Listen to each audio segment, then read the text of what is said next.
ልስ ነፃ አውጪ እያሉ የሚጠብቁት አንድ የአላህ ነብይ ነበር። እሱም ነቢዩላህ ሙሳ ነው አለይሂ ሰላም። በኒ እስራኤሎችን ፊርዓውን ባሪያ አድርጓቸው ይገዛቸው ነበር። ከባባድ ስራዎችን ያሰራቸው ነበር። ከዚህ የባርነት ቀንበር የሚያወጣን ነቢይ ነፃ አውጪ ልቃል ብለው አልሙኸልስ ይሉት ነበር። ነፃ አውጪው እሱን ሁሌ ማንጋጠው ይጠብቃሉ። ይሄ ጭንቀት ያልፋል እያሉ በዛው ዓመት ፊርዓውንም ህልም አየ።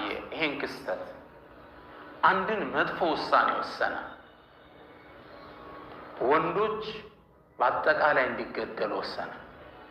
ሙሳን እዛ ውስጥ ለማግኘት ማለት ነው። ሴቶችን ለመተው ወሰነ። አላህ ቁርአን ላይ እንደሚገልጸው ዩቀትሉነ አብናአኩም ወየስተሕዩነ ኒሳአኩም፣ ወንዶችን ያርዱ ነበር። እርድ ነው፣ ከባድ ነው። ልጅ ስትወለድ ይቀበሏትና ወንድ ከሆነ እናቱ ጭን ላይ ያርዱታል። ከባድ ፈተና ነበር። ከዛ ወንዶችን በጣም ሲያርድ ከእርሱ ዙሪያ ያሉ ሚኒስትሮቹ አንድ ሀሳብ አቀረቡ። የሀገራችን ስራ የሚሰሩልን እነማን ናቸው? እነዚህ በኒ እስራኤሎች ናቸው። ወንዶቹ ካለቁ አገራችን ማን ሊጠብቃት ነው? አሁን እዚህ በኢቃማ የመጣው ሁሉ ቢወጣ አገሩ ምን ይሆናል? ከባድ ነው አይደል? ለራሳቸውም ሲሉ ነው የሚያኖሩ። ስለዚህ ምን ወሰነ ሚኒስትሩ? ምክር ቤት በምን ተስማማ? በቃ አንድ አመት የተወለዱትን እንዘላቸዋለን፣ አንድ የሚቀጥለው አመት ላይ እንገላለን ብለው ወሰኑ። ነፃ በሆነበት አመት ላይ ሃሩን ተወለደ፣ የነቢዩላህ ሙሳ ወንድም አለይሂ ሰላም።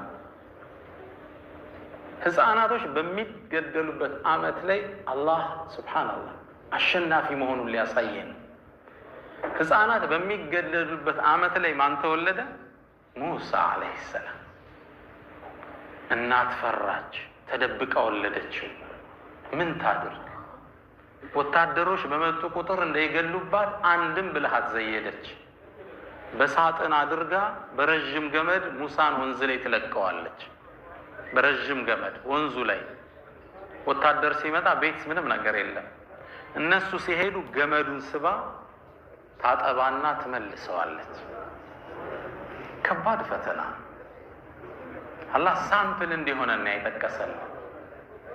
አላህም ምን አለ ቁርአን ላይ ውስጥ ያሳወቃትን ነገር ሲነግረን ወአውሐይና ኢላ ኡሚ ሙሳ አን አርድዒ፣ ለነቢዩላህ ሙሳ እናትም ከቻልሽ አጥቢው አልናት። ወኢዛ ኺፍቲ ዐለይህ፣ ይገሉታል ብለሽ ከፈራሽ ደግሞ ፈአልቂህ ፊልየም፣ ወንዙ ላይ ጣዪው ልቀቂው አልናት። እንዴት እናት ልጇን ትለቃለች? ኢና ራዱሁ ኢለይኪ፣ አትጠራጠሪ ወደ አንቺ እንመልሰዋለን። ወጃዒሉሁ ሚነል ሙርሰሊን፣ ሌላ ምን ብሎ አበሰራት? ከመልእክተኞችም እናደርገዋለን። እናት ልጇን በሳጥን አድርጋ ልትለቅ፣ ገና የሚጠባ ሕፃን። ከባድ ነው። እንደምንም ወንዙ ላይ ጣለችው። ወንዙ ይዞ ሲሄድ ስታይ ግን ማመን አልቻለችም። ወአስበሐ ፉአዱ ኡሚ ሙሳ ፋሪገን ይላል አላህ። የእናትን ጭንቀት ሲነግረን ልቦናዋ በድንጋጤ ተከፍቶ አነጋ።